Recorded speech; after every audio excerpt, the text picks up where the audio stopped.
This is music, and this is a new beginning all the way from Japan.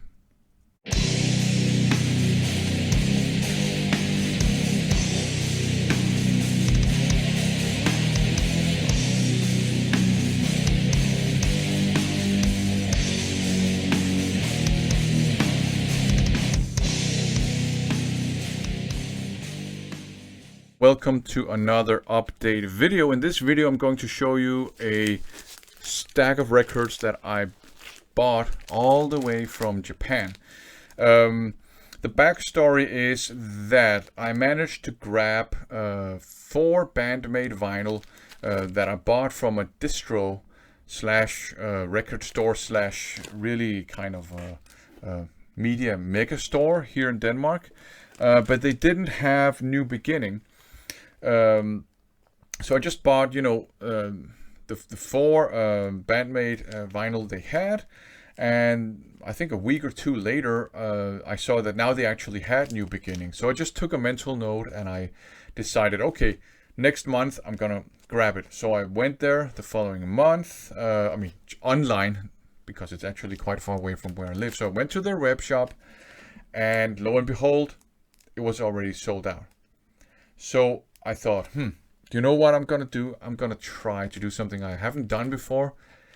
I'm going to buy it myself from Japan. So I went on Discogs because I was pretty sure that there would be lots of Japanese sellers having a copy of New Beginning, because I don't think it's rare in Japan like it is here in Europe. And yeah, sure enough, there were a lot of them. And there was one seller called Shibuya Vinyl, I think it was, that had it at a pretty good price too.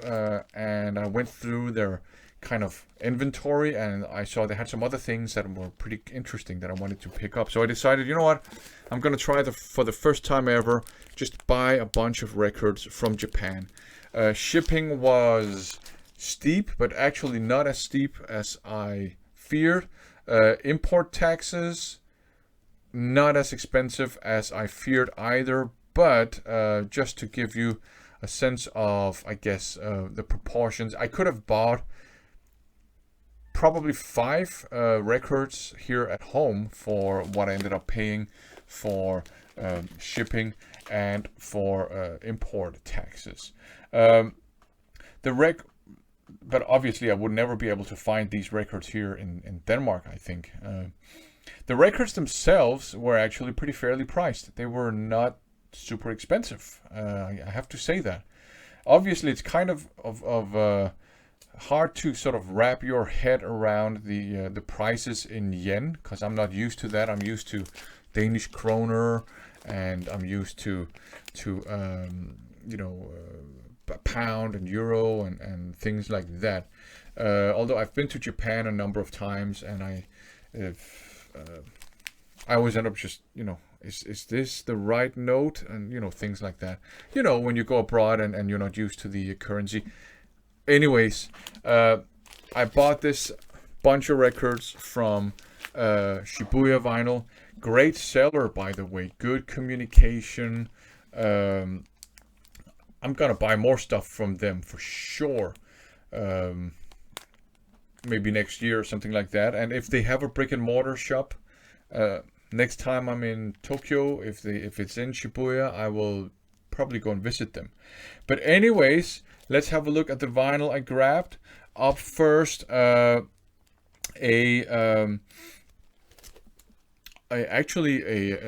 7-inch flexi disc called Anglican Scrape Attic, and it's kind of a small, shall we say, a mini compilation. There are some songs on here by Hyrex, and as you can see, flexi disc. Hyrex are on here, and then you have Execute. I think they are a Japanese kind of thrashy band. Lip Cream as well. Concrete Sucks and Sacrilege. So you got some Japanese bands and some Western bands on here, and it's kind of like a good mix of hardcore punk, thrash metal, traditional metal. So that's actually pretty cool. I look forward to giving this flexi disc a spin, and that means I now have 2 flexi discs in my collection. I don't really collect flexi discs. Jurassic Jade, a Cradle song, another 7-inch, and I think, as far as I remember, this is kind of thrash metal too. Look forward to giving this one a spin as well. Just grab these 2 fun 7-inches. Okay, and of course, the one that started it all here, Band-Maid's New Beginning. This is, I think it's a great album, a mini album. It's from before they were allowed to write their own material. That's kind of like a long, complicated story about that. But, you know, the songs on here are still very good. There is Thrill on it, which is my introduction to Band-Maid, so I have a soft spot for that song. It's a cool, groovy, funky hard rock song. You have Price of Pride, which is very melodic. I really like the main guitar riff in that one.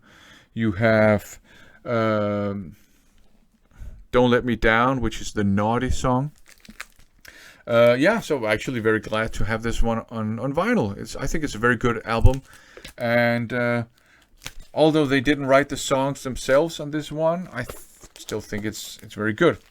The songwriters on this mini album kind of understood them as opposed to the songwriting approach on the first mini album, which is not great.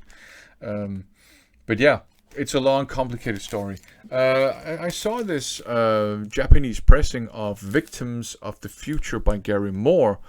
I'm kind of started collecting his 80s material from before Still Got the Blues, when he actually did traditional heavy metal.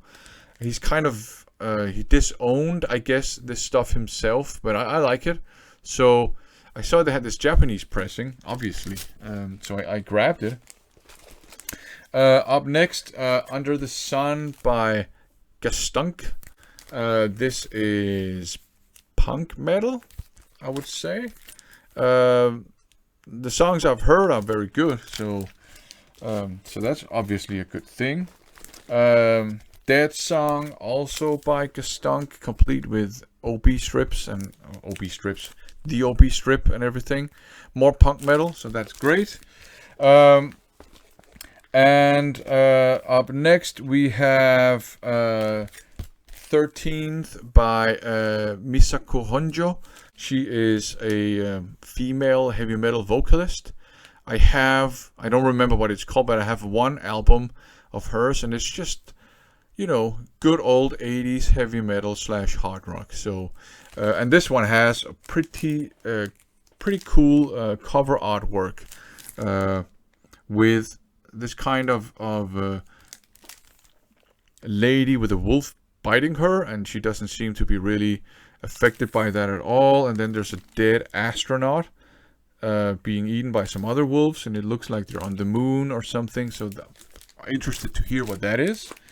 And I saw they also had a Trigger by Misako Honjoh.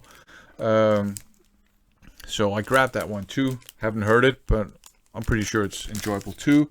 The next one, I have to admit, I just grabbed it because it seemed kind of weird. Megumi Hayakawa, Secret Police. And it doesn't look like metal at all, right? It looks like, I don't know, police fetish pop music or whatever. But it actually does say, I don't know if you can see it, it says heavy metal up here. And I think later she just started doing pop music. So I'm very interested to hear what this sounds like. Apparently she performed with that fake police cap on. So yeah, interesting. Up next, Seikima II. Here, traditional heavy metal, very inspired by Kiss. They even have like makeup and things like that. So it's kind of shock rock, heavy metal. And some cover artwork that is perhaps a bit dungeony, if you know what I mean. The End of the Century, the last one, also by Seikima II. I did give a couple of songs from both this one and the other one some spins, so I know it's stuff that I like as well. So yeah, a bunch of vinyl all the way from Japan. It's not something I'm gonna do every day, because, you know, if I can buy 5 records here for the price of the shipping and the import taxes, I'd rather buy 5 records. But then again, it's a bunch of stuff that very difficult to come by, maybe except the Gary Moore one. I mean, I can find some European pressings.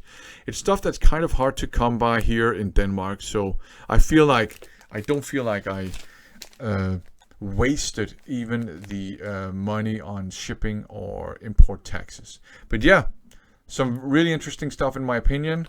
I look forward to spinning them, and I'm obviously really glad to have this one on vinyl. Break New Gate. Thanks for watching.